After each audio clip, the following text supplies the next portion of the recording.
There we go. All right. Let's not run puppies over. No puppies run over. When these dads meet world, watching Boy Meets World. We grew up on the show, now we have kids and host a podcast. We watch each episode and then share our thoughts and grades. When these dads meet world. They want you to take the rolls. Yes. Not my cinnamon rolls, though, as always.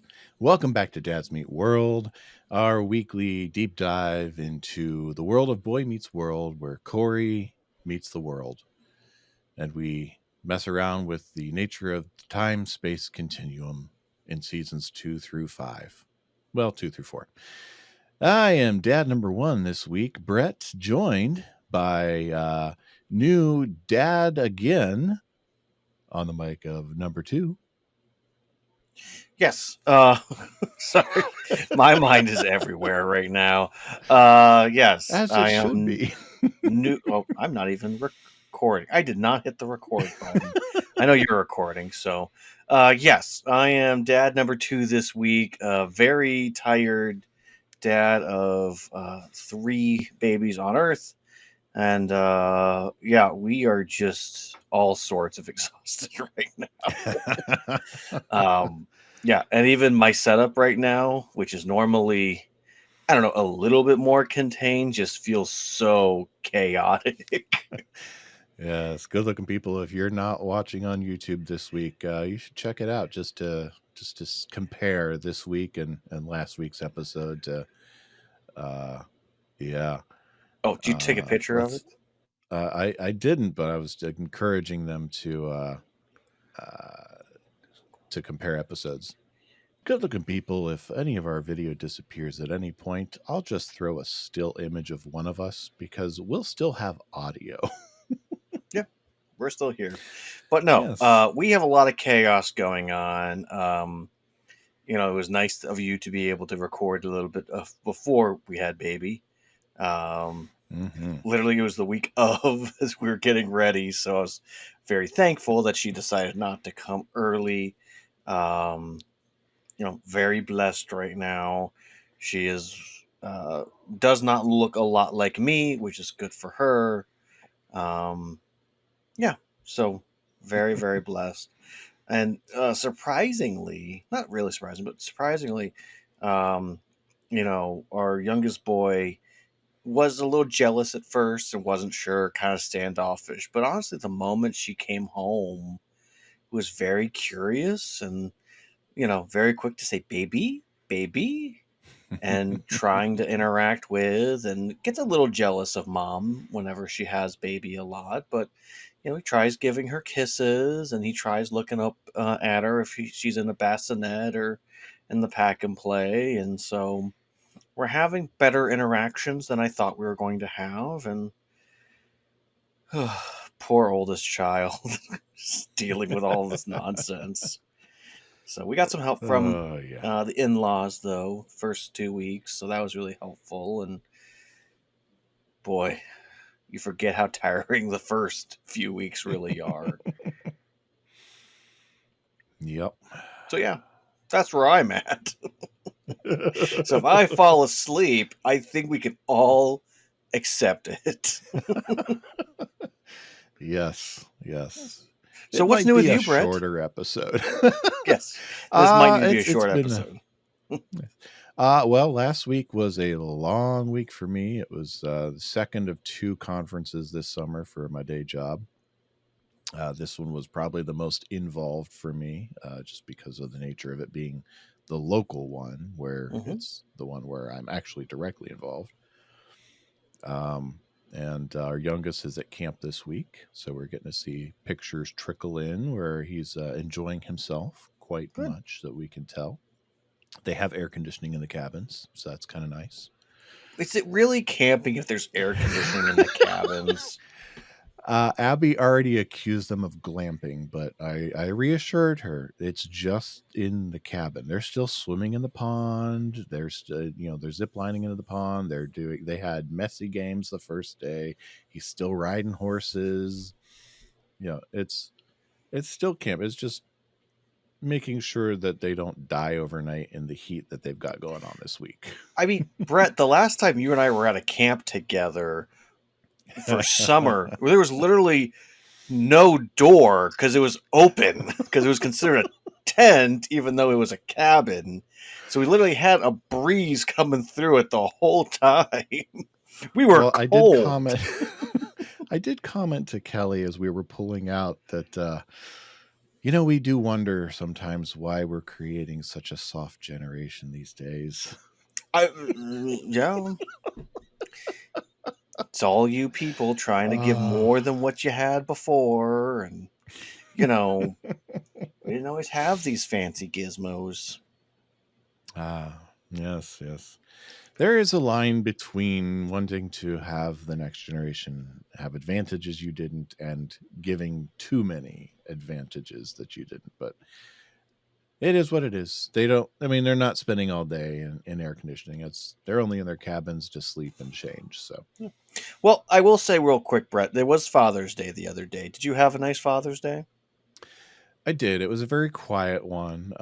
Abby was the first to tell me, and as soon as she told me, she's like, "Did I win?" um, we had some nice little coffee tumblers given out to the dads at church, and Kelly and I went out to dinner by ourselves. Nice. That was pretty much it. No big pomp and circumstance. What about you? Yeah, it was a little more subdued.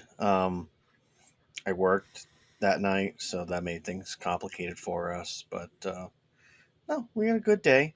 No, it was I worked the night prior to. That's right. So after we got back from church, I went and got to take a nap.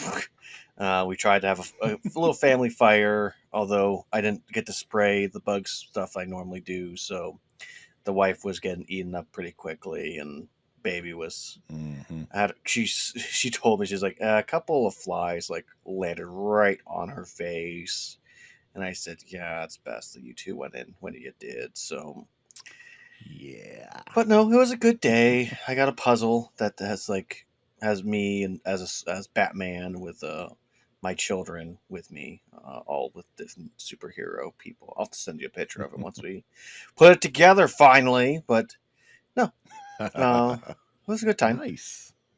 I just figured we'd check in since we didn't get to actually talk about Father's Day, and this is late, Yeah. but to all the fathers out there, happy Father's Day or belated Father's Yes, Day. indeed. And I just want to say, I did hear something today on the old TikTok, which I'm now becoming a big fan of. I don't know how that happened, but it happened. But talking about the evolution of fathers, a few Mm-hmm. generations ago, a good father was a father that just didn't smack their children around. If you didn't hit your child, you're considered a good dad. And then it became, hey, if you are Mm-hmm. willing to be around your child and spend time with them and maybe coach them in a sport or two, like that's a good parent, a father. And now it's, if you literally don't do everything for them and make it as easy as humanly possible, you're not a good father. So, a little bit higher standards nowadays, if you know what I mean. But We have raised that bar a yes, bit. the bar has been raised in a good way, in a very good way. Yes. So, Yes, very and much so. if you're a dad out there and you're like, gosh, how do I keep moving forward? We don't know, but we know we have no choice. Well, as we transition into the episode proper, the TikTok gives me a bridge, just a piece of information for the good-looking people. Yes. I noticed something when I went to upload a video to our TikTok just a couple days ago. Tyler, have you been on our TikTok lately? Um, yes, every day I'm always checking it out. Well, now I know you're lying because I go on a couple of times a week to upload My videos. only friend is our TikTok, so it's like the only one I follow. Well, good looking people, I go on a couple times a week and I'll upload videos, and I hadn't been on for about a week. Well, I went in to upload our latest video. We just put up clips from our podcast, and I couldn't log in. Turns out our TikTok has been banned for multiple violations of the community guidelines. And when you're banned, you're supposed to be given an option to appeal the ban. We have not been given such an option. I have no email address to reach out to. I have no individual to reach out to. We don't upload anything that's copyright protected. We don't attack anyone in what we put up. We just put clips from our podcast up. Yeah. Clips, some are widely viewed, some are not widely viewed. I have no clue what we could have put up that would have violated the community guidelines. So if you've noticed that our TikTok has gone silent, that's why. We've been banned for some reason. No, now that you're mentioning, because okay, I will tell you, I if I'm not paying attention, I'll like switch over. I will go over like to the follow, but it's mostly just our stuff. But no, Yep. it's nothing of ours is coming up.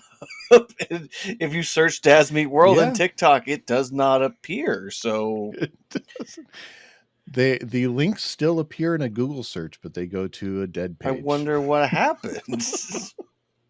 I don't know. I did reach out to their support page through X, but we'll see if that goes anywhere. They do answer people when they reach out, but that's so funny. If that doesn't pan out, we're still around posting the same video content on Instagram and Facebook. But yeah, we may or may not be back on TikTok. If we don't get this account back, I'm not going to bother. It's just so funny because I mean it's always it's always like our summary stuff, like, and this is what I think is the point of the episode. Like, it's never anything controversial.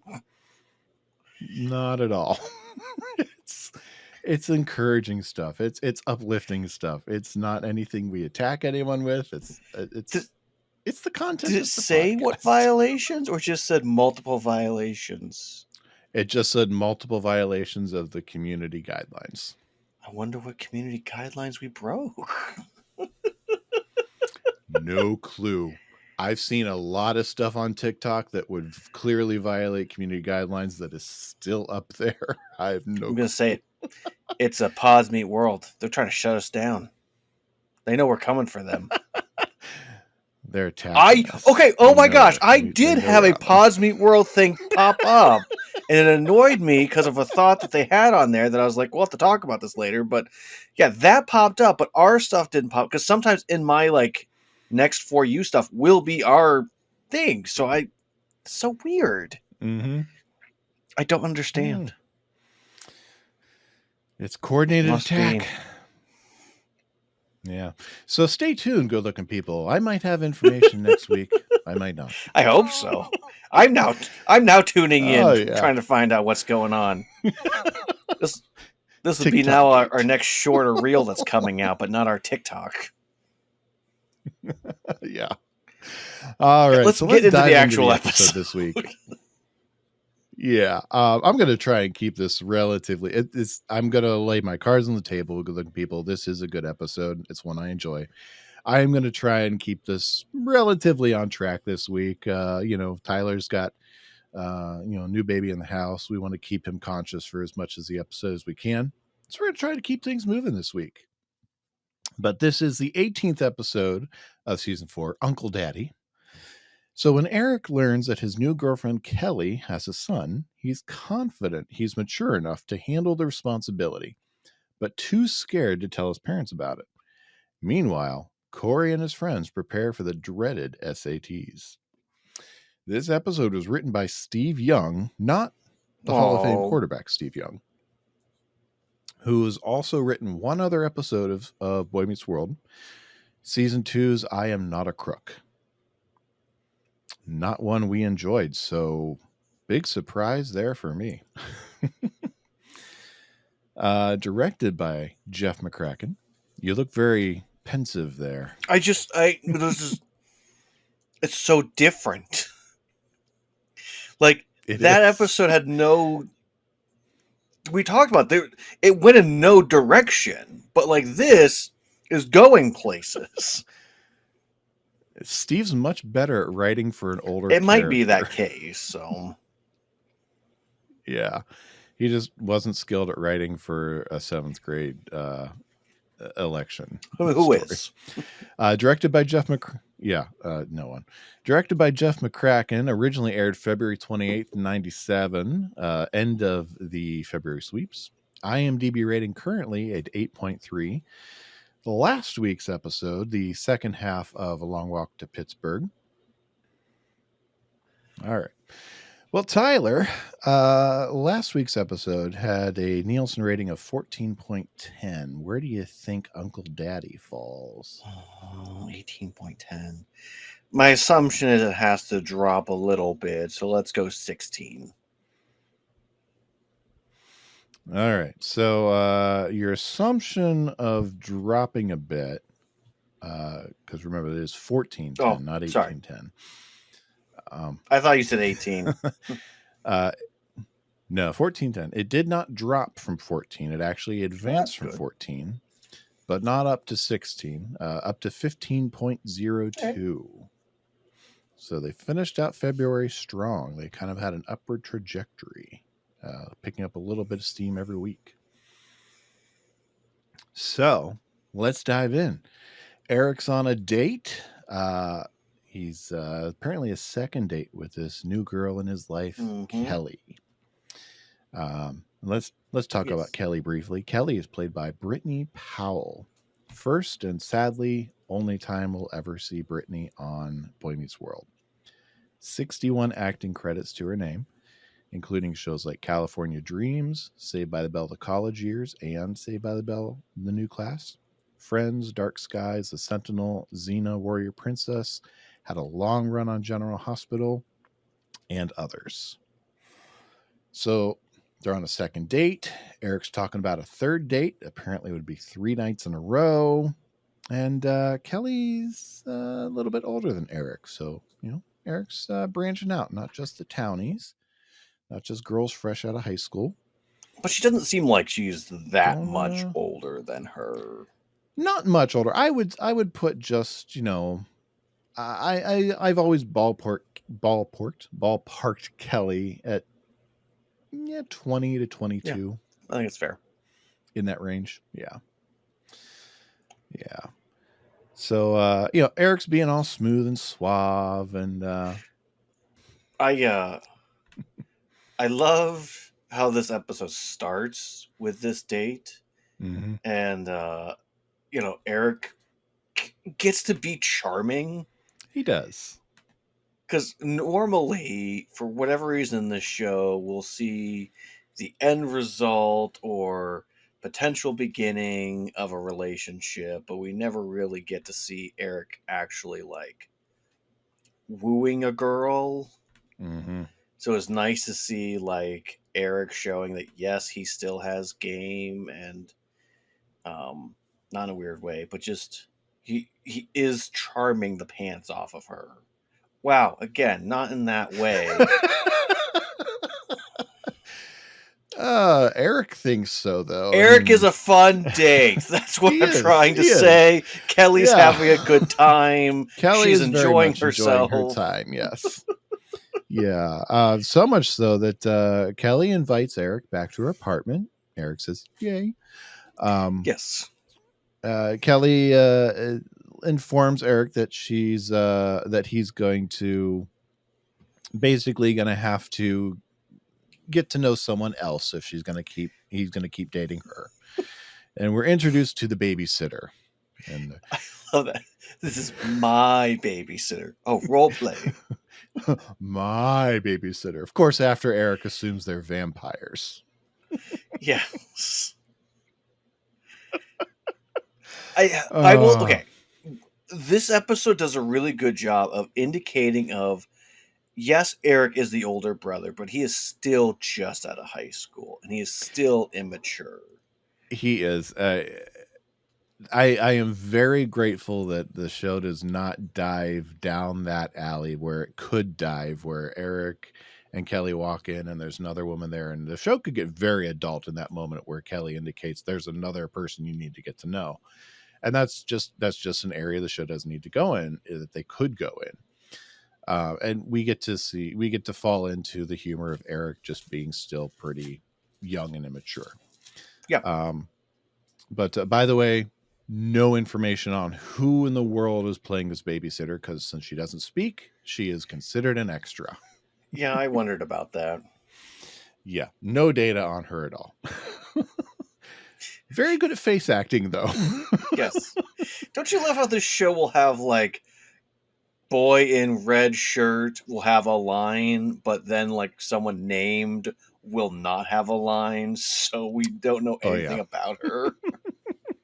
yeah. We'll have someone like that in the next episode. I'll tell you about. So after some confusion over the role of, yeah. By the way, speaking of that, this babysitter has a name. This is Yep. Diana the babysitter, but Yep. no actress. After some confusion over Diana, we get introduced to this little boy, Ryan, who comes out, and we find out Ryan is Kelly's son. Now, Ryan might look familiar to some of you good looking people. There's a good reason for that. This is Justin Cooper. First and only time we'll see him on Boy Meets World. He did not stay in the acting game very long, only 16 acting credits. Shows like Full House, ER, Touched by an Angel, The Practice, few others, branched out into movies such as Dennis the Menace, where he was Dennis.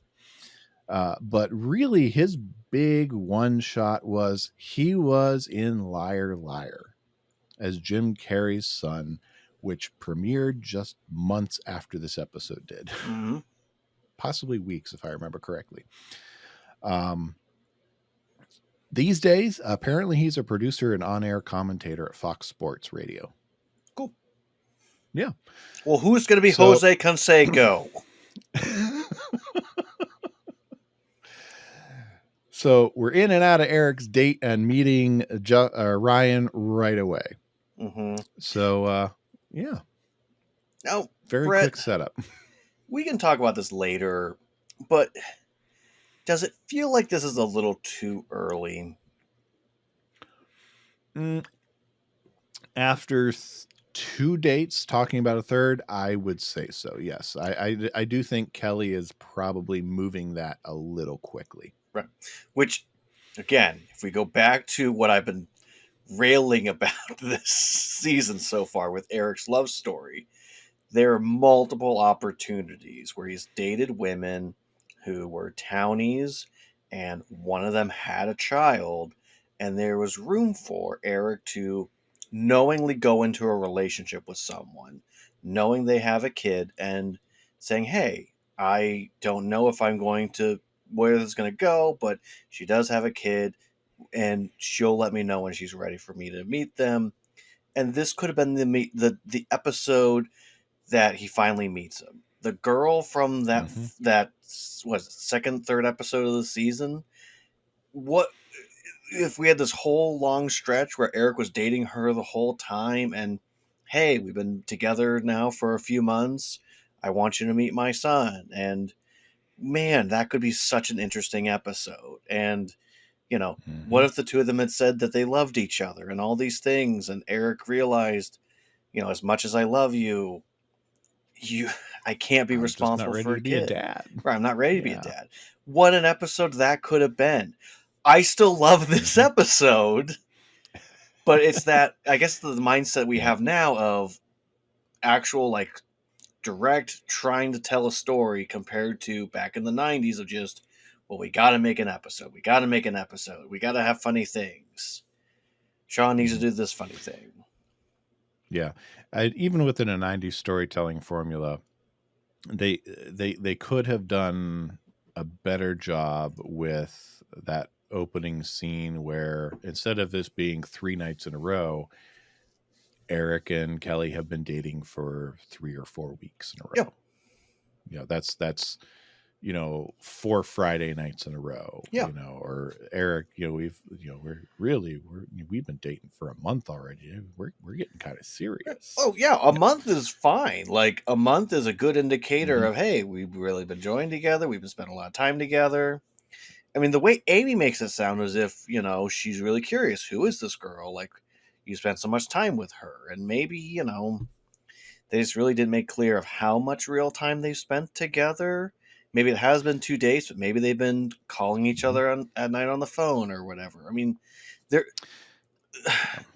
there's things that could have indicated that they've known each other for longer. It's just they went on 2 official dates, and they do like Mhm. each other. Like, there's more Yeah. they And could have the done even episode in this does time.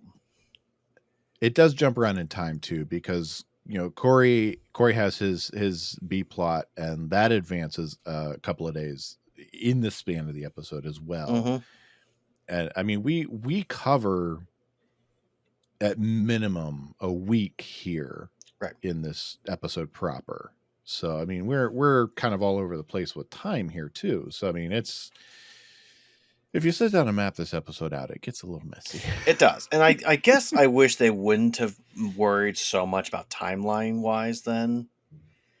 It just would have made it crisper, a little easier to digest and not worry about how much time they have been together, not been together, how long Corey's been grounded for, how long he's not been grounded for. And just sometimes this show likes to put in these time restraints, which makes it more complicated when you're taking more critical eye to it.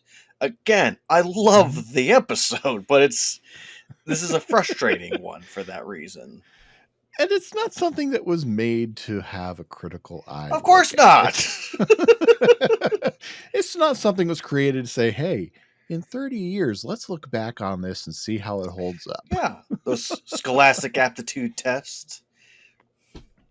Yes. Speaking of which, Cory and Sean are studying for just such a thing, or as Sean likes to call them, the SATs. Yeah, I just love this running bit they have where if Sean's asked a question that is remotely somewhat he can't comprehend, he just immediately just walks away. It's like breaks his brain and he walks away, climbs out a window, walks out the front door. It's such an easy out, and I love how Topanga figures out how to use it for her own ends. Yes. But I love this Yeah. interaction that Cory and Eric have after that.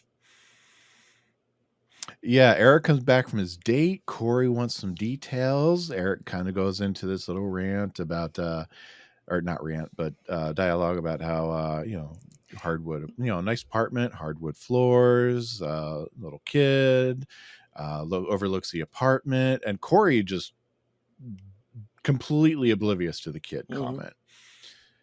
And Eric, if I'm going to involve you in these adult conversations, you've got to catch little details like she has a kid. Yeah. Yeah, it's gold. Okay, but really again, this goes back to a small thing about Cory loves these little details, like the hardwood floor overlooking the park, because he's really focused on overlooking the park. Like, how's she doing that? Like, it's a fun little callback to when he was trying to find help Turner and Sean find a new apartment. But okay, but also in the next season, he helps Eric find an apartment. Cory could be a real estate agent. He has all these talents that he never uses to become a high school history teacher later on. Why? Oh, yeah. Because Michael Jacobs just wants to do what Michael Jacobs wants to do. Yes, that's exactly it. Tune in, I don't know, a year and a half, good-looking people. We finally get to Girls Meet World, and after every episode, we rewrite the episode to say how we do it better, because clearly that's the only way we're going to get through Girl Meets World. Tip in the hand early on that one. Every correction to start with, and Cory is not the teacher. Well, Cory and Eric talk about whether or not Eric's really ready for that type of an adult commitment relationship where he's not just dating the girl, but also effectively dating the girl and her son. Eric figures, I kind of am. Got a good job, and I have a house. I've got, I think I'm ready for that kind of a commitment. What do mom and dad think? I'm too scared to tell them. Again, showing age. So Eric thinks he's ready and mature, but he's still afraid to tell mom and dad that she's got a kid. Well, I mean, that is a barrier that is hard to cross, for you as you get older. Of you're going to say something to your parents that's going to potentially upset them, or they're not going to like, and how are you going to allow them to impact your decision?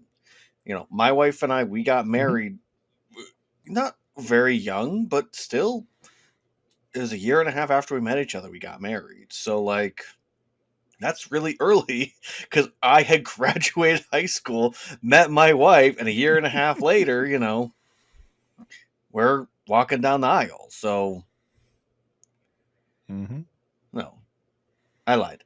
Year and a half of dating, year and a half of engagement. So 3 years of dating altogether. 3 years. Sorry. Good looking people, I led you down the wrong path. Yes, year and a half engaged. Yes. Join us, good looking people, as we rewrite Tyler's love story. No, year and a half later, we were engaged, which is a big step, and then getting married. So all those things can be difficult to move in those directions and can be hard to talk about. So, yeah. So Eric shows up at Kelly's door to surprise her. Yes. With flowers. Yes. And she's genuinely surprised that Eric stuck around. Most other guys would disappear. He's not most other guys. And he's saying all the right things. Ryan isn't someone else's kid. He's your kid. And I can't wait to get to know him too. And Eric he's genuine about all this. He's very, very honest. He wants to get to know Ryan. He is, even after just a couple of dates, he likes Kelly enough, and he likes the idea of being able to be involved in Ryan's life as well. And so he helps out with, I like Ryan coming out, mom, hello, sir. And, Ryan's doesn't want to put his sweater on. Eric helps out with telling him the story of is made by a genie, and anyone who puts it on can fly. Ryan doesn't believe him, but he gets it on. And so Eric picks him up and spins him around the room. Instant bonus points for anyone who does that with a kid. Right there. Makes him fly. So they, of course, head out to a really nice place for kids. Yeah. The perfect place to take a kid. But again, that's where they were on their date at. I know. It's like you took Ryan to the same place you took Kelly to on your date. This would be a perfect opportunity to find like a Chuck E. Cheese type place world in Philly. Anywhere else? Is there nowhere else to eat in this community? Just redress the set with a ball pit, He's 6. You couldn't have built a outside little area that's just a little shack that's like, hey, this is my favorite burger joint. You come here, get a couple of burgers. It's great. A hot dog stand at a playground in the park, even, Yeah. But they're at Chubby's, and I've got a clip here where after Eric go ahead and gives Ryan some quarters to go play pinball, that he and Kelly have a little conversation. Okay, what's wrong with you? What, the quarters? I do my own laundry. You say all the right things. You're good with Ryan. You are cute as heck. And you're not running away. Where would I run to that's better than this? See? Stop saying those good things. Well, I'm sorry, it's the truth. I mean, all the girls I've dated, they seem so young. They're still trying to figure out what they want to do with their lives. You're well grounded. You have a kid. I mean, you're responsible for a whole nother life. Well, having Ryan has definitely been a blessing in my life. But at this point in your life, is that something that you want?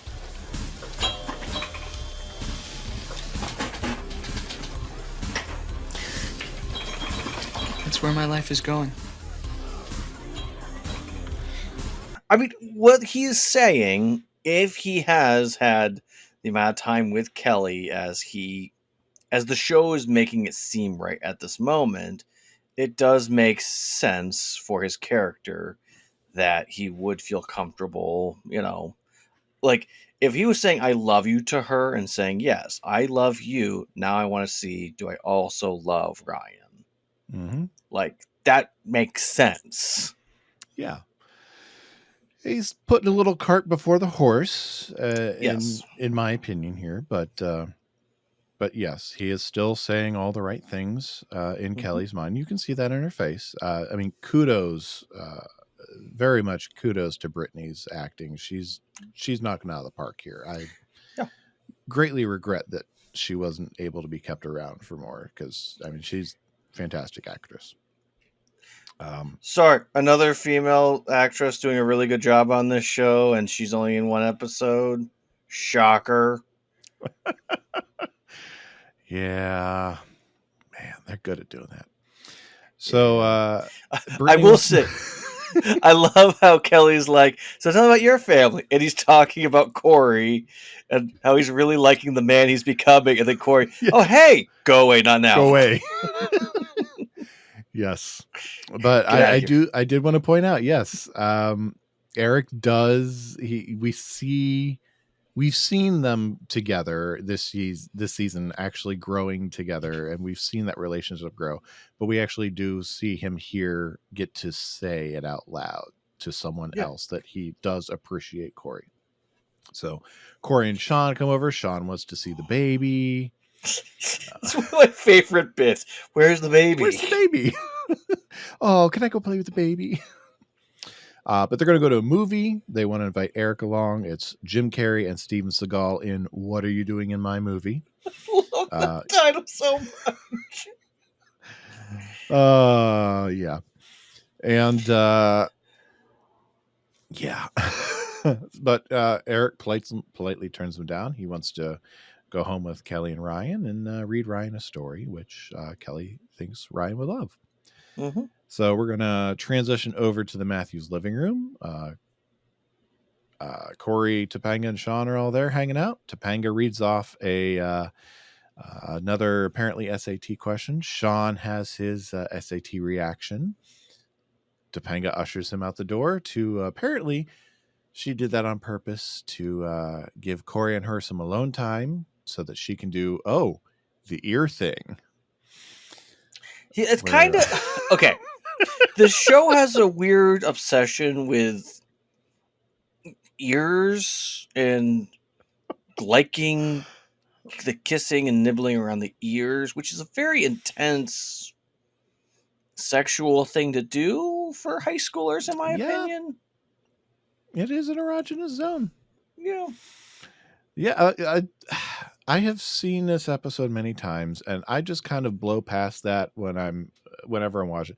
I usually am watching it kind of half paying attention at this point.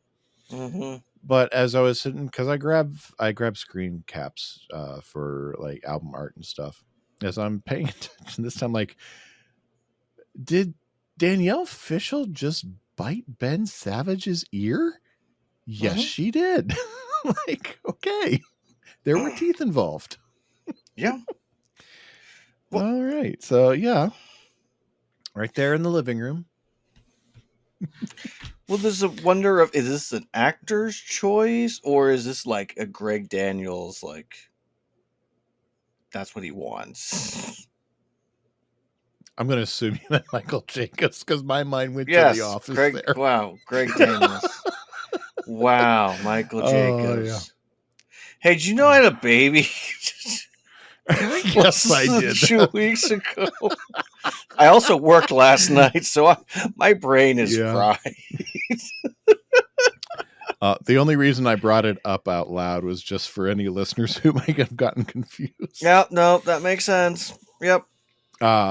But thankfully for Topanga and Cory, the only other person in the house apparently is Eric, because yes, Morgan exists, but we haven't seen her.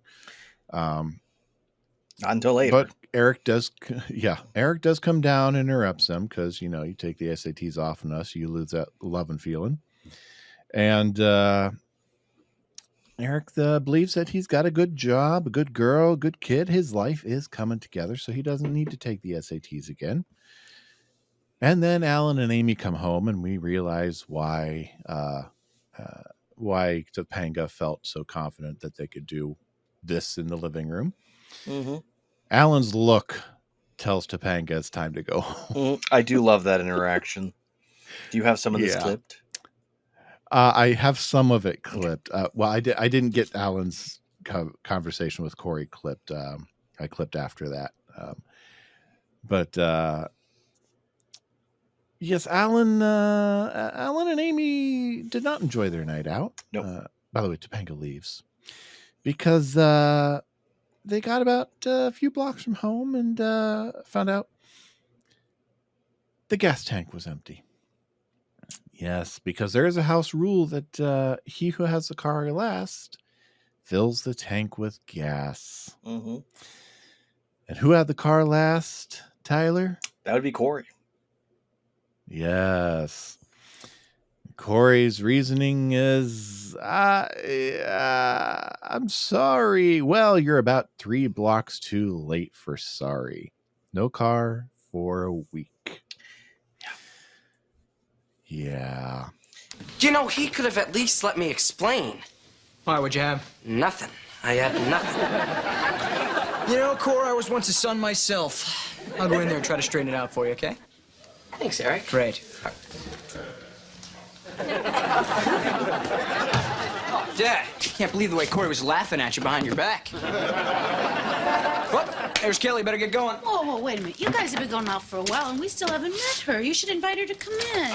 Mom, we're really in a hurry. Kelly, hon, come on in. Something, we're really in a rush. What's the matter? Afraid I'll say something to embarrass you? Hi, I'm Kelly. Atta boy! Hi, it's nice to meet you. I'm Amy. This is Alan. Hello, Kelly. Oh, and this is Ryan. He's my son.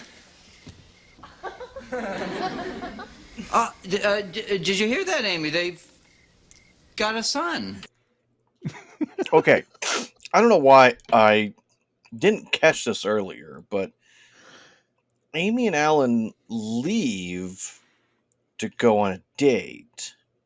They get 3 blocks away. They run out of gas. Apparently, they push the car back to their home. So they didn't actually go on their date. Mm-hmm. And then Kelly shows up with her child, who's a lot younger. Apparently, they're going out for this activity later. No dinner involved. Laser tag. Mm-hmm. I'm going to assume it's sometimes laser tag arenas would be paired with like a pizza place of some kind where you could get because you'd play like a 20-minute game and you'd be in a queue basically waiting for your game, so you could get some pizza while you waited. True. Or whatever. I've always assumed it was one of those deals. I guess technically, if they're leaving around a time that is kind of earlier on in the night, like Alan and Amy left at an earlier time of the night, but it got dark before they really got to leave. That does make sense. Yeah, this is still February, so we're talking like a 5:30 sunset. It's very true. This is the timing of the darkness makes it more complicated. So it does. Yeah, I'm being a little gracious with the time. I think that's fair. Yes, but it is February. I do love the question of how little gas was actually in the tank whenever they parked it. That they didn't have any at all for 3 blocks. Yeah, that one's a little bit of a stretch for me. Because Cory would have had to have been coasting in on fumes. Yes. Which I could understand him not having any money, coasting on fumes, and communicating, hey, I didn't have the cash to fill it up whenever I came home. Just want you to know that the next time you take the car. Or Alan would have said, okay, take your mom's car and take a gas can with you so we have enough to get the car to the gas But also, station. if you're sharing, I'm going to assume Cory came home and no one was home, and then he probably. forgot. But also, if you're sharing a car with Cory, why would you take that car on a date? That doesn't make sense. Yeah, there's some narrative issues here. This show. Cars running out of gas, and I like the rule of if there's a shared car, whoever has it last, make sure there is gas in the tank. No, it's Good not a bad shared thing to rule say, for a hey, if family. you drive it, you need to put some gas in it. Like, it should never go under halfway because we're sharing it. That's fair. Yep. Yeah. It's a good rule. When my kids start driving and using our vehicles, they will have a similar rule.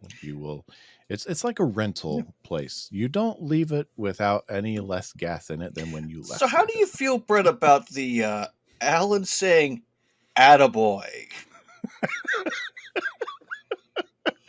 Well, he certainly did ask Eric if he was afraid he'd say something to embarrass him. This is not the first time Alan has just kind of said the first thing that came to mind. It's congratulatory. Yeah.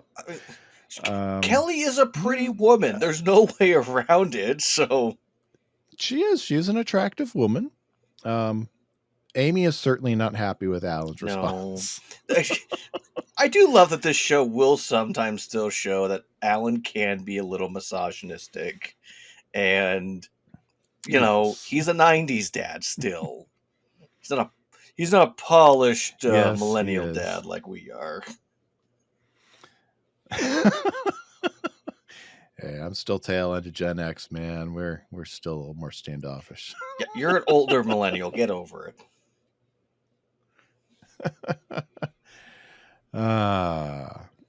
So Eric's busted. Now that the secret he's been keeping is out in the open. And we finally see Morgan.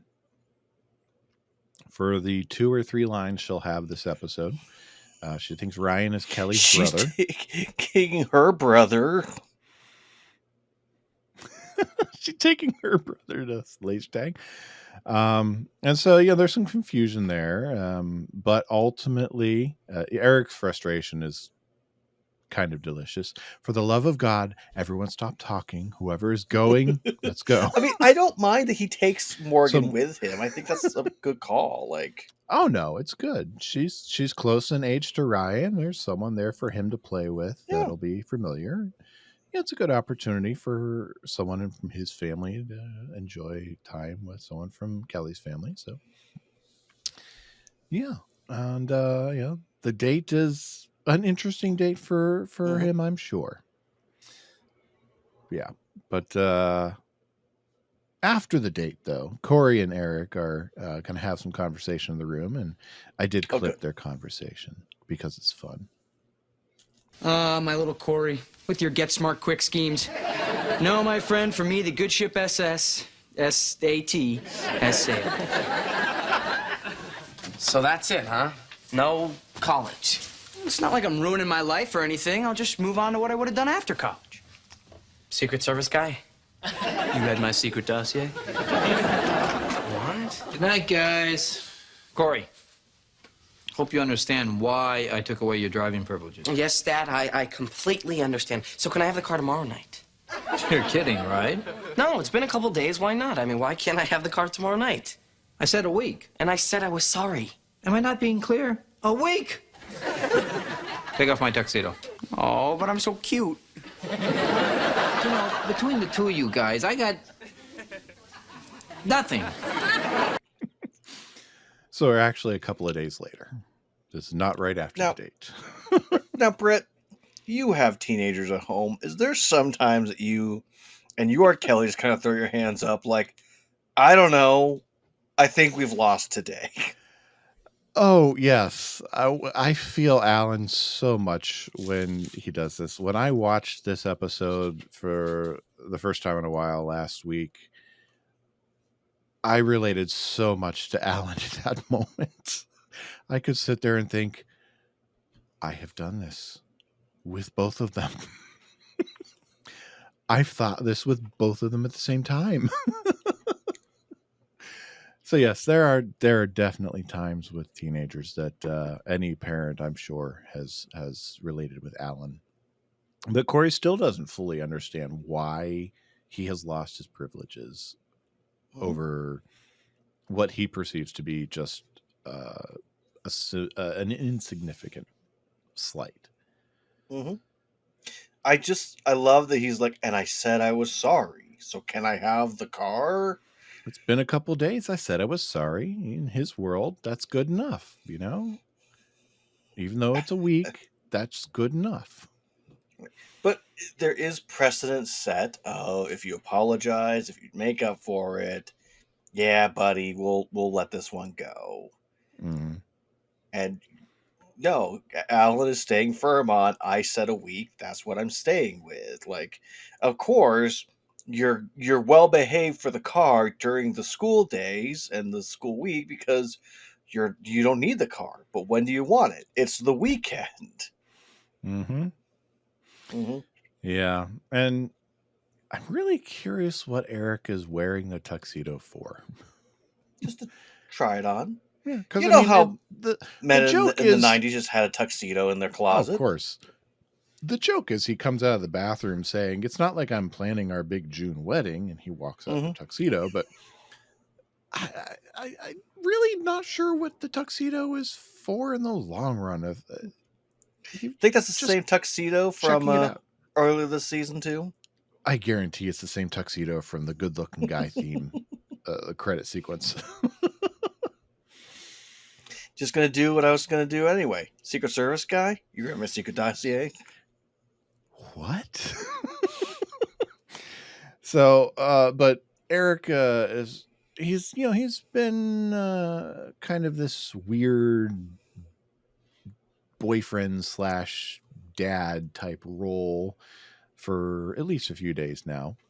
So he feels that he can bestow some wisdom upon Cory. So he shares that the key to a successful father-son relationship is friendship, communication, and trust. Not bad information. And the occasional Tootsie Roll. Not bad information for a child. So I mean, Eric's actually picking up on some good information to pass along, and he's actually learning some good basic principles of what it means to have that type of a role in a child's life. He's trying to mimic what his father has done with him. Exactly. Yes, he's seen what has been done in his life, and he's trying to emulate that for Ryan.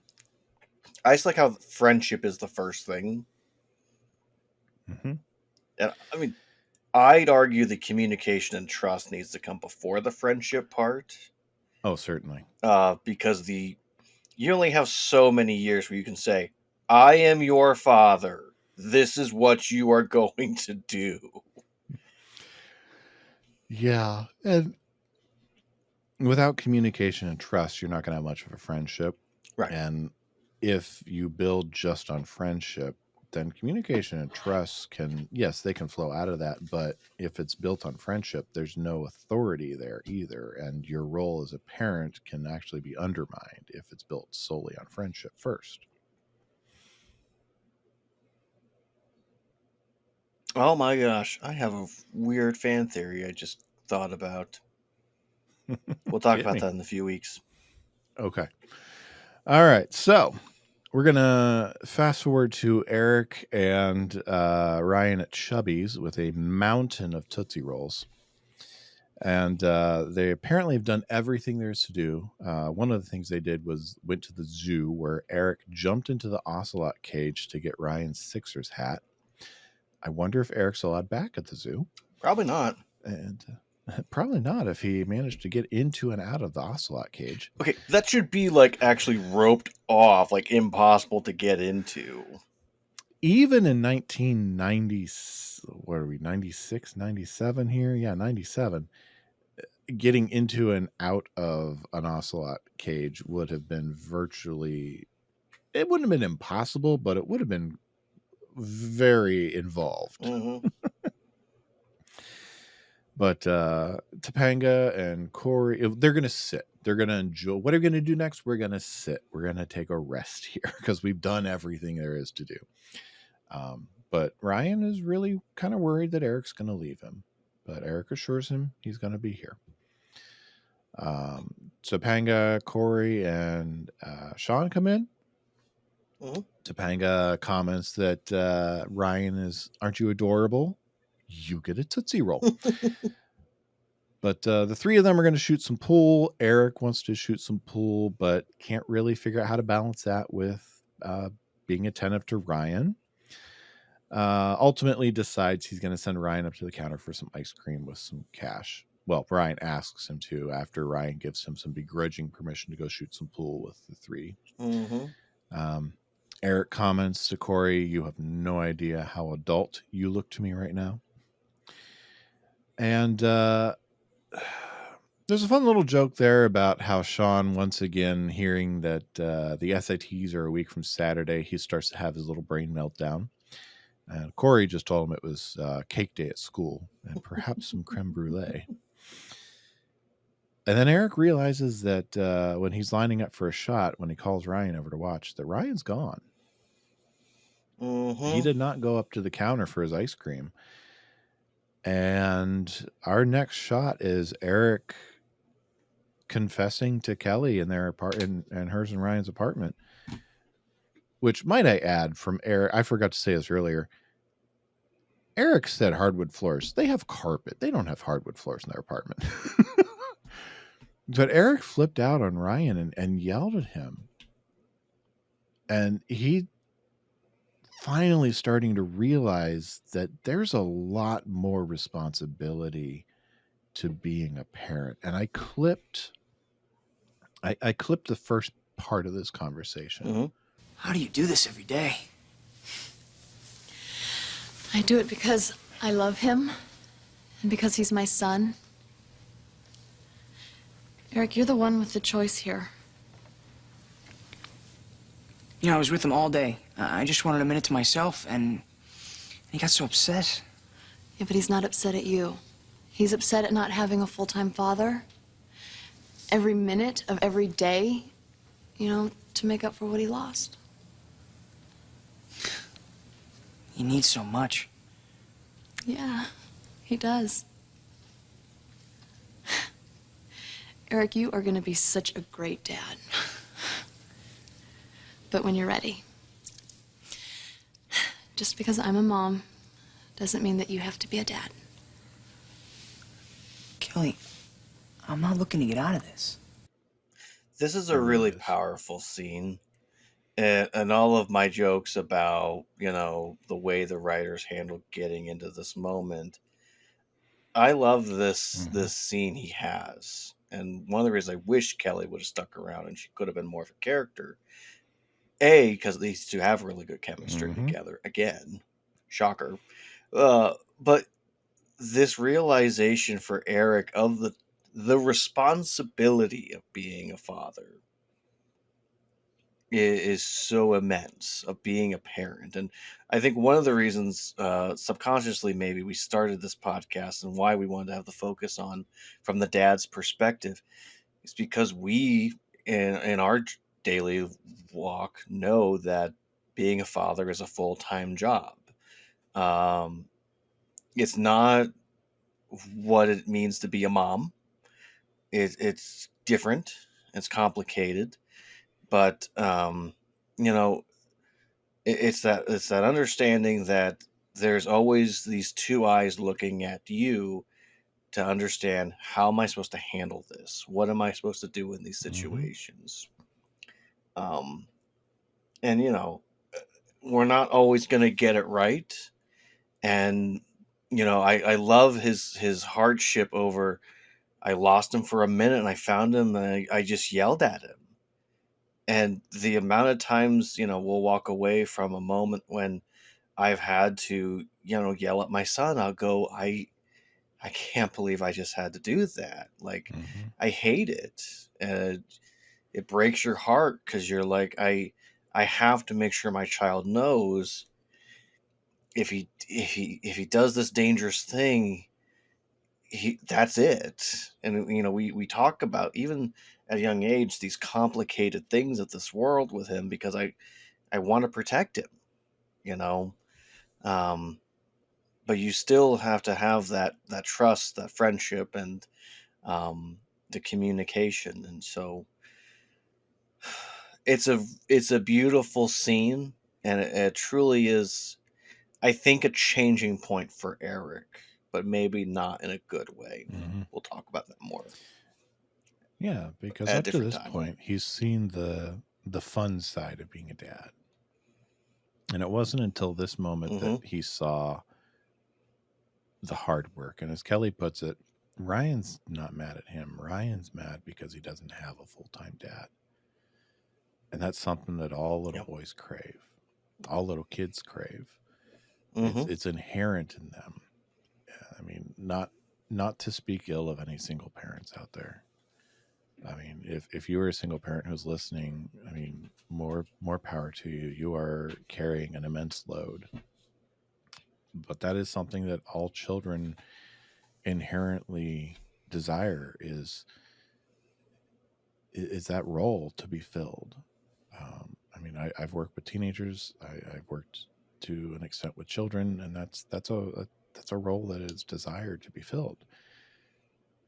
And Hmm. Ryan wants that, and he sees Eric as someone who could fill that. And when he sees that Eric wants to spend time with his friends and not him for a few minutes, he sees that Eric might not be that one. And Hmm. but Eric's not really ready to give up, not ready to throw in the towel. But Hmm. Kelly's giving him an out. And she's setting him up with an easy out, in that it's a way to leave before anyone is too committed. And I like that it's not specific, that it's left open to anyone, Hmm. because in a Yeah. relationship like this, it'd be very easy for her to be very connected to Eric. It'd also be very easy for Ryan to get very attached to Eric. And if Eric were to Yeah. back out, that could really do damage to to Ryan as well.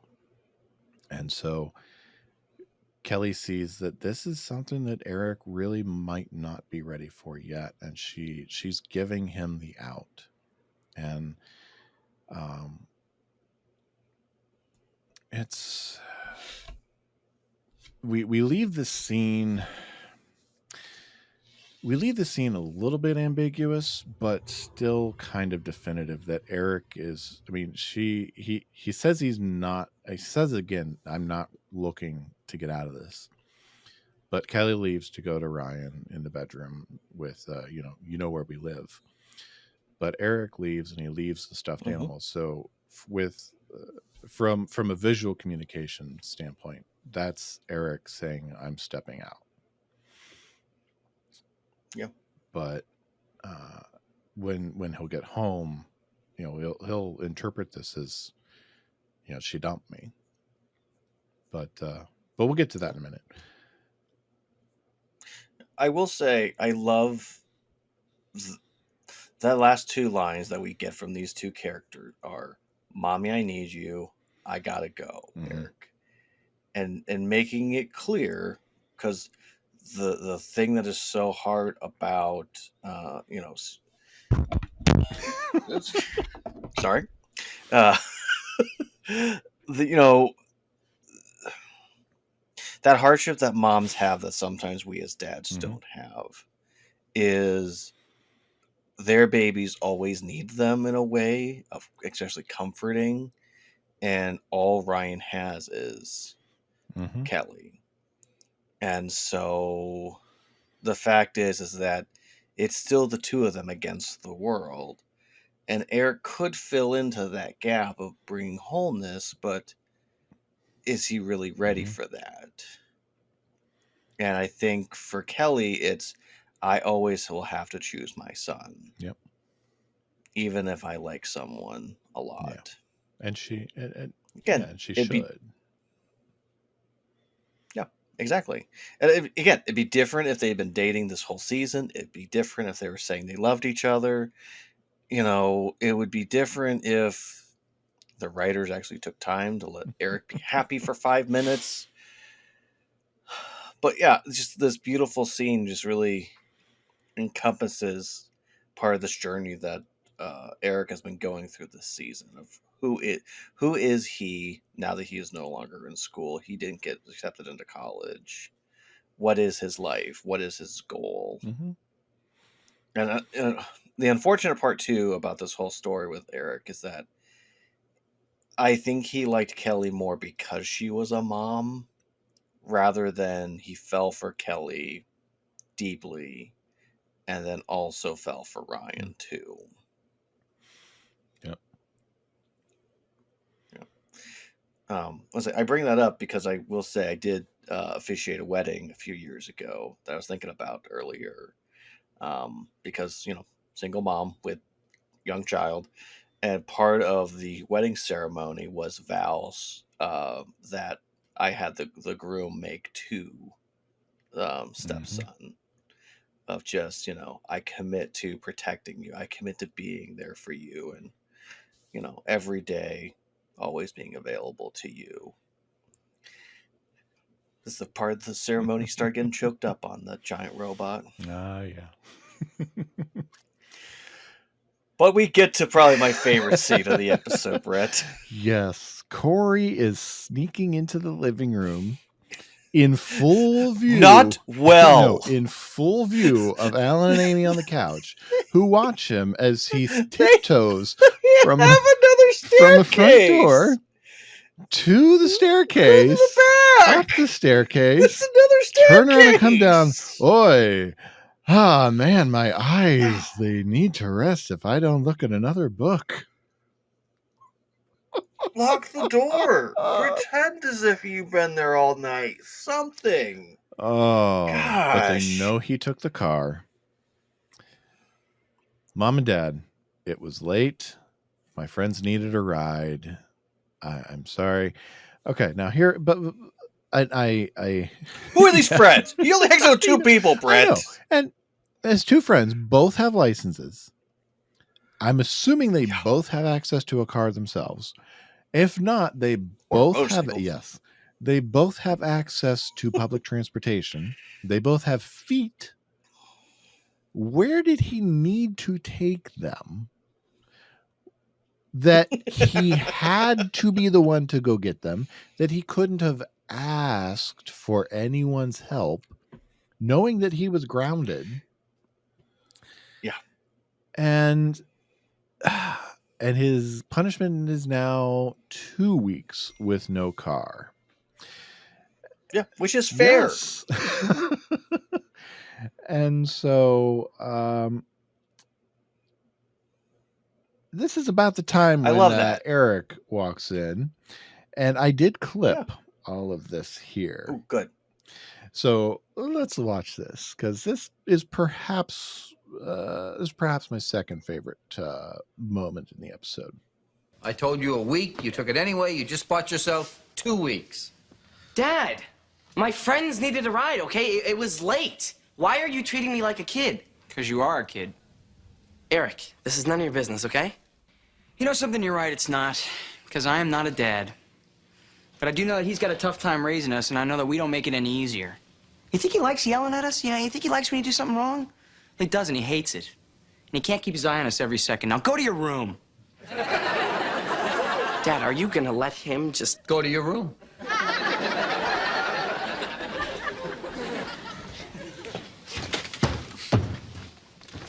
Well, Maybe you are ready to be a dad.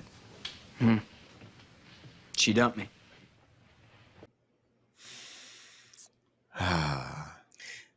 Wisdom from Eric. Yeah. I just love the shock and awe on Cory's face of the go to your room. Are you going to let him talk to me like this? Go to your room. Oh, the face acting from Rusty there is just, it's subdued, but it's perfect. But Eric's right. Yeah. He doesn't like, no good dad likes to be yelling at their kids. No good dad likes to discipline their children. And no dad can keep their eyes on their kids all the time to make sure they're safe. So good looking people, if you're a kid, help your parents out. Help us out. We don't like to be the disciplinarians. Help us out. No. But Eric shares that she dumped him, and so that's Eric's interpretation. He took the out and he took it as a dumping. But I think he realized that he wasn't ready for that yet, and he went along with taking the out as that. Yeah.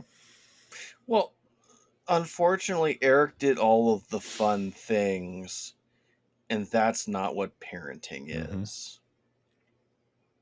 That's what being an aunt and uncle can be. Show up, hey, let's go do all these fun things. But, being a dad is you're trying to record a podcast and you got to change a poopy butt, trying to go to sleep, and then all of a sudden you got someone crawling up and demanding your attention. Looking at your teenagers and saying, between the two of you, I got nothing. I mean, dad is a title you have to earn. It really is.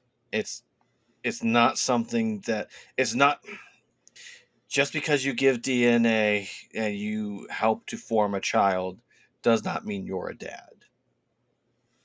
It doesn't. You being there, you helping them through the tough times and trying to help them become a better version of themselves. That is the call day in and day out. I used to joke that my dad, if I asked, would give us this shirt off his back, at a drop of a hat. And literally, my son and I are driving in a car, and he throws up all over all of his clothes. We don't have a change of clothes. So what do, Brett? I take my shirt off. I put it on him because I'd rather him be comfortable than me be comfortable. Because that's what you do as a dad. Yep. That is indeed. And Eric is not ready for that. And it's huge that he understands that. It is. It really is. And so his plan now. Yeah, it is. And his plan now is he's going to go upstairs and study for the SATs, to thunderous applause from the audience and somewhat relief in their faces from Alan and Amy, mixed with probably a little bit of sadness that things ended the way they did between him and Kelly. But the expressions are a little mixed there. But Michael Jacobs' World says SATs are the way to go. So Eric's going to go prep for college. Again, 90s, things are still affordable. Going to college is the best way to move forward. Alan and Amy didn't go to college. They want their boys to go to school. It is that time. It is. So we're going to get to the tag. Alan and Amy are on the couch eating some popcorn, watching some TV. And Cory and Topanga come in. We're assuming they are coming home from a date. And Cory is going to go on a little rant here. Topanga's insisting that he let whatever it is go. And Cory wants to know who had the car last. Oh, it was Alan, don't you know? Well, don't whatever happened to the rule in this house of whoever has the car fills it up with gas? And I love Alan's little, I'm sorry, I forgot, Cory. Sorry, Cory, I forgot. And About 7 blocks too late for sorry. Alan. And here it is. Let me get this straight. You're on a date with your girlfriend. You legitimately run out of gas. You push the car back 7 blocks just to yell at me. No, I just want to explain why we were Late. so late. I can And see on the one hand, I can see how this could be viewed as a double standard. On the other hand, this is something I could see myself doing in that situation and using it as a teachable moment to show just how much of a problem it is to do when that rule exists, and let Cory learn from experience. And then tell him in this day and age, when he had a cell phone and he could have called me, by the way, there's a gas can in the trunk with a gallon of gas in it. But it's an enjoyable moment where Cory's kind of called out on his smugness there. So, you're out 7 blocks from home on a date. just like how he says, and to say thank you. Yes, and thank you. Yeah, clearly they're making it sound like the two of them just made out instead of just, Oh, yes. If you dealing with didn't the pick up issue on at that, watching the expression on Topanga's face when she's embarrassed by it will certainly sell that for you. Yeah. Yeah. So, good looking people. That is our episode of Uncle Daddy. So, Tyler, do you have any deep dives for us? People. Am I the only one who read the summer reading list? I had stuff about the SATs, but we're going to have an episode in 2 weeks that is all about the SATs, so we'll save that for then. So from Psychology Today, how to know when to introduce to your new partner. Sorry. Wow.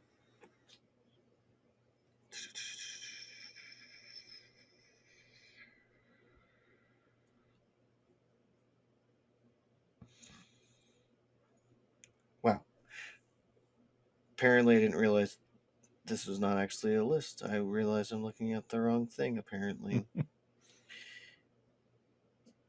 Oh, this is what I was looking for. Most relationships end before the 9 to 12 months, so exposing your children to a new love early on means your children risk experiencing loss one after another. Over time, loss can affect your children's future mental health and well-being, success in relationships, and your relationship with them. So this is why I brought this up. Essentially, what the article that's getting to is when you introduce children to your partner too early on in your relationship, when the two have not really established who the two of you are and how you feel about one another, it really can mess with that child. And just as a quick example, I firmly remember being at a wedding where there's people at the wedding who were dating less than a year, and her children were referring to the man there as dad, and he is not their biological father, nor were they engaged or set to be married at any time soon. So, calling someone dad is not a good thing if you're forced to do so and you hardly know each other. So, eventually when my wife listens to this episode, she'll know exactly what I'm talking about. Blah, blah, blah, blah. Here are 13 signs that your baby is growing up and becoming a toddler. So the first sign, Brett, is they have their first birthday. Shortly after their first birthday, they start to, become a little more independent and start to actually for lack of better words, do stuff on their own. So after the first birthday, it starts the toddler journey. Part of that is because they're on the move. So once they start actually walking around and moving around all on their lonesome, um, right now Henry's kind of got that drunken baby walk where he is literally, blah, blah. You hear a lot of the word no. It's by far one of the best words that children will eventually start saying. Do you want this? No. Do you want that? No.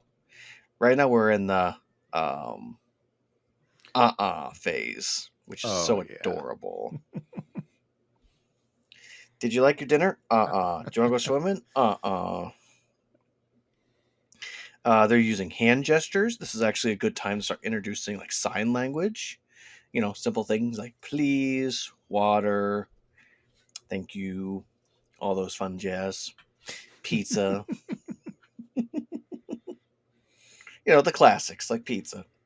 They don't want your help. That's terrifying as always.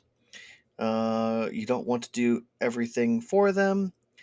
Allowing them to sit and deal with some of the stuff that's going on around them and having fun on their own. They're making friends. It's always adorable watching a baby make friends with someone else and interacting with them.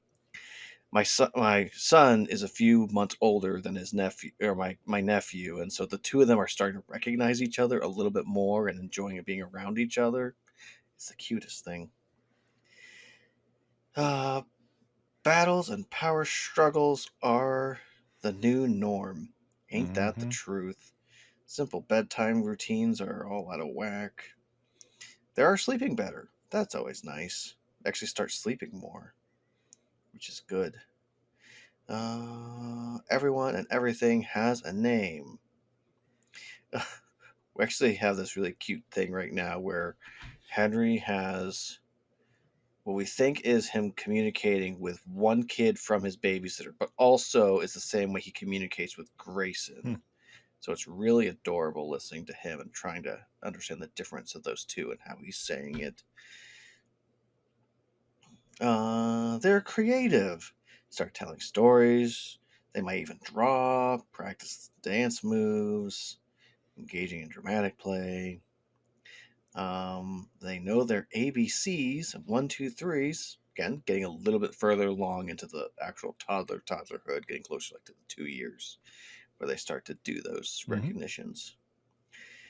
And their personality blooms. I firmly remember when your oldest's personality bloomed, and I hated it. Mostly because it was like, oh, you haven't been around for 5 days? Can't stand you. Done with you.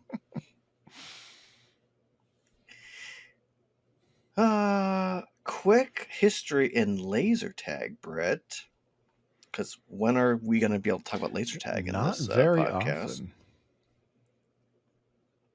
often. So laser tag was actually a training for the U.S. Army in the 70s and 80s. During the 70s and 80s, the United States Army developed a technology that harnessed infrared transmitters and detectors and training soldiers for combat. This tool was called MILES, which stands for Multiple Integrated Laser Engagement System. It is still used by the Army today. This combat training tool would become laser tag game we know and love today. Star Trek electronic phaser guns in 1979. The first laser toy ever released was the Star Trek electronic phaser gun, created for the marketing Star Trek the motion picture. It used infrared light as well as corresponding sensors. This toy was manufactured and by a company called Mattel Bradley. Yeah, South Bend, a subsidiary of Mattel Bradley. Yep.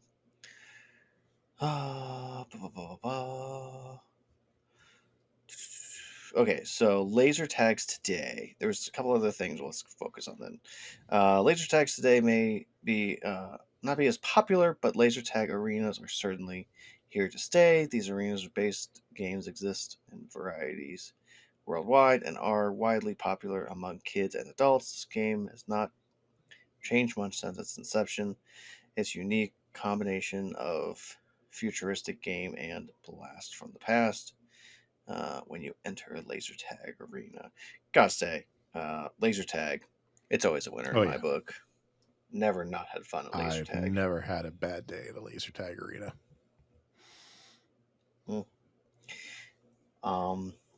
There was some confusion in the episode of what is an ocelot. So apparently, it's a medium size spotted wildcat that reaches 40 to 50 centimeters or 15.7 to 19.7 inches at the shoulder and weighs between 7 to 15.5 kilograms or 15.4 to 34.2 pounds on average. It is native to southern western United States, Mexico, Central, and South America, and the Caribbean island of Trinidad and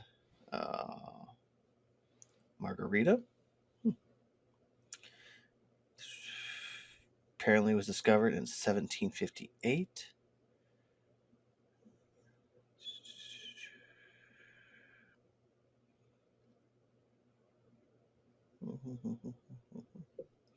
So yeah, essentially it looks like a little mini leopard. Yep. And probably still is dangerous. Oh, yeah, that's still a big cat.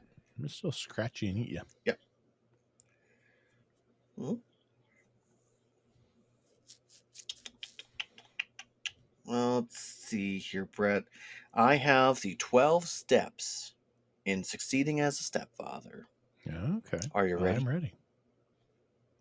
So the first step is don't rush it,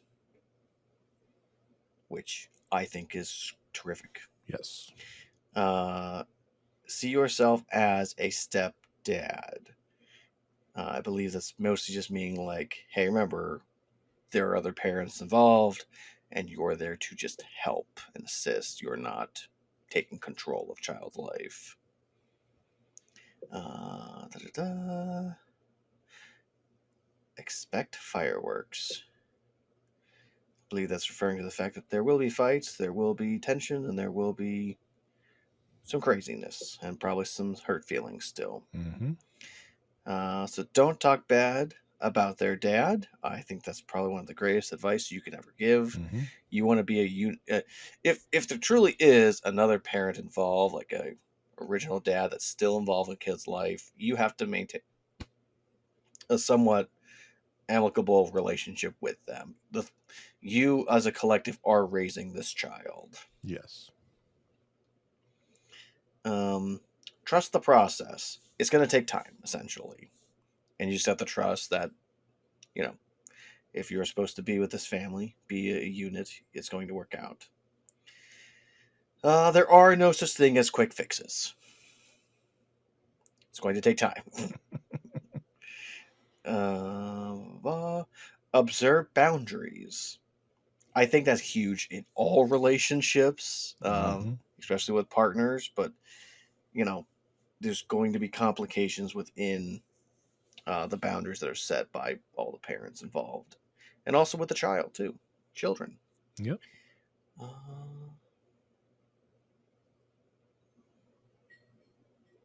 I have no idea what that word is. Basically, just be cautious of when you are disciplining child and making sure you're aware of what is allowed to be used as a discipline tool and what is not allowed to be used as a discipline tool. Mm-hmm. Pace yourself. Again, I feel like this is something that popped up before. You know, don't lose track of your interests. Don't just dive into the family. You know, if you have an interest that has nothing to do with your stepchildren, it's okay. avoid being competitive with with the original parents, and probably also with grandparents as well.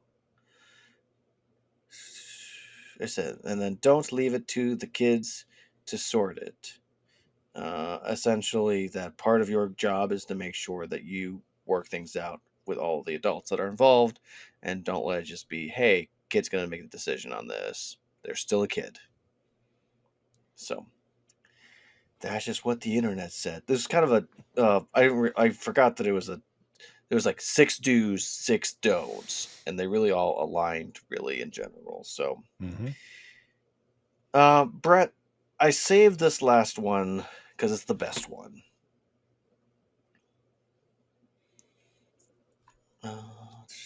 So I have here from Reddit, actually. It is a Boy Meets World subreddit, and I've been on that a lot. it is about what? I said I've been on that a lot. Good. It is the "What Are You Doing in My Movie?" starring Jim Carrey and Steven Seagal. It is a fan basically writing out what the movie could look like. I've not been on that thread. Yes. So let's go ahead and read it, shall we? All right. Act 1.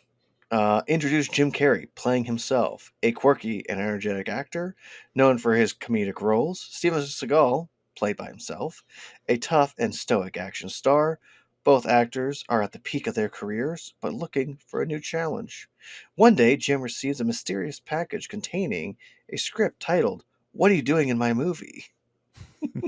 Intrigued, he decided to give it a read. At the same time, Steven also received an identical package with the same script. Jim and Steven, unaware of each other's involvement, arrive at the set of a movie separately. To their shock, they discover that they are the only actor on set, and they are the only actors on set, and the crew seem oblivious to their confusion. Realizing something strange is happening, they begin to suspect foul play. As they explore the set, they stumble upon a hidden room where they find a device that transforms them into the movie itself. Suddenly, they are thrusted into a high stakes action scene. They realize they are trapped in the movie they were meant to star in. Jim and Steven reluctantly team up despite their contrasting personalities and acting styles. They navigate through the series of increasingly absurd and hilarious scenes, encountering various actors and obstacles. Along the way, they discover the devious villain played by a remote method actor has uh, has ostracized their entrapment as part of an elaborate scheme to steal their acting ability. The villain believes that the absorbing their talent will become the greatest actor of all time. Jim and Steve use their unique skills to outsmart the villain henchmen and uncover the secret lair in a climactic showdown. They engage in a comedic yet intense battle with the villain utilizing their contrasting styles of humor and action. Ultimately, Jim and Steven manage to defeat the villain using their combining wit and physicality. With the villain defeated, they find their way to reverse the device and escape from the movie world. Back in the real world, Jim and Steven become fast friends, bonding by their shared adventure. They realize that their respective styles of acting, comedy, and action can complement each other, and decide to collaborate on a new movie that combines both genres. The film ends with a teaser for their next project, leaving audience excited for the dynamic duo future endeavors. Top comment: I would watch this. I would too. Mm-hmm. So I love when they have those jokes in the show of it's got this guy and this guy and what are you doing in my movie? Oh yeah. Brett, those It's are our always deep good. dives for today. All right. Well, let's talk about what we learned. You know anything about the Odyssey? Huh? Did I say you could talk? I didn't teach you that. My friend Mr. Matthews will lead the discussion. Do I have to draw you a picture? Draw me a picture, Tyler. What did you learn? Well, I learned that not everyone is meant to be a parent. And I have to do my best to not look down upon someone for making a intentional and important decision like that. I think because I always wanted to be a dad, I never could conceive a world where I wasn't a dad. And so, for those that choose not to be parents, I have to not envy of what they have compared to what I have, and just be thankful for what I have and for my family. So, basically, don't judge and don't envy them. What about you, Brett? Well, I learned you've got to know yourself pretty well. You've got to learn when you are ready to step up into a new role. Eric initially did not know he wasn't ready. Yep. But that was because he didn't understand the role. But as he came to understand the role, he did come to understand he was not ready for it. So know yourself. Know what you're ready for. Know what you're not ready for. Yeah. Or in the case of Cory, learn from your mistakes. So. I'm right? No, you're exactly right. So am I done with my education? Can I go? How would you grade this episode? I was contemplating between B plus and A minus, and what I've come down to is this is an A minus. There are things in this episode that I get really annoyed with, but mostly in just the what could have been. I do hold that against them a little bit. The fact that Eric kind of rushed into things, but also it does show a sign of his immaturity. Also, the fact we didn't have more of Kelly and Ryan after this too. So it's just it's more of my expectations of what this episode really could have been and should have been, especially for the overall story of Eric this season. So A minus. So yes, A minus. That's what I'm going. A minus. All right. I'm going with an A minus as well. A lot of the same issues that you have. It's a good story for Eric. Would have been better if they had changed a few things we addressed. But ultimately, it's one that I come back to and get a lot of enjoyment out of. And there's a lot of growth and a lot of learning from it. And the B plot actually adds to it. So yeah. Well, sticking with a solid A minus. This was either in our top 10 episode or it's right on the cusp of our top, extras as well. So yeah, if it wasn't in the top 10, it was in the honorable mentions. Oh gosh, we're gonna have to go through and rank every single episode and make our actual tier list. Well, thankfully, by the time we're done, everything will be graded on. Everything will fall into a graded sheet, so we can, work off of something. Except for the fun ones I like to throw at you. Oh, those just get thrown out. F plus. C minus minus. Yes. But no, this is officially continuing in that what we were talking about before of just this section of episodes that they have that are just rock solid and are really, really good. Indeed. Yes. So, before we say good night to the good-looking people, or Good good morning. day, whichever it is, good morning, goodbye, I do have a couple of dad jokes for you for your enjoyment. I've decided to learn jokes in sign language. That way I can guarantee no one's heard them before.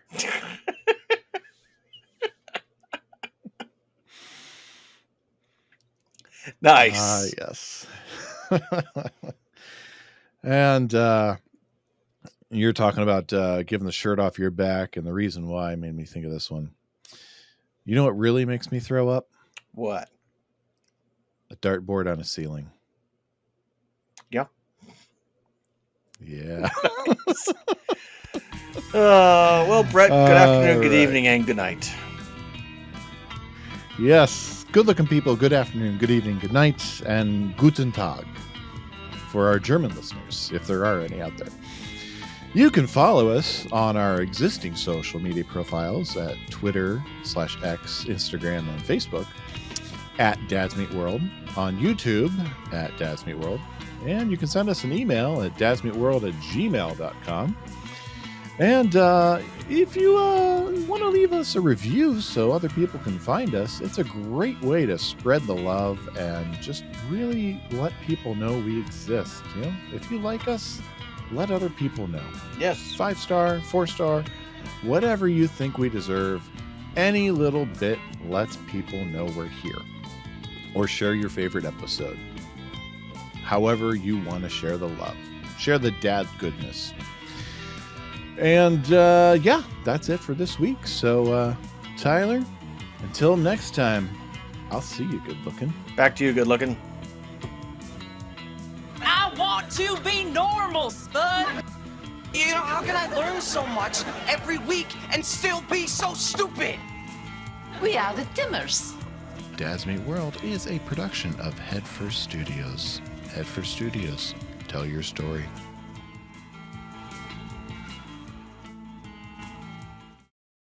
Okay, what is going on there? It said you successfully uploaded. Okay. Issue. Tyler, who Browser drove the car prevent. last, browser preventing recording. Ask Tyler, who drove the car last, to refresh the page. Okay. Tyler, who drove the car last, can you refresh your page?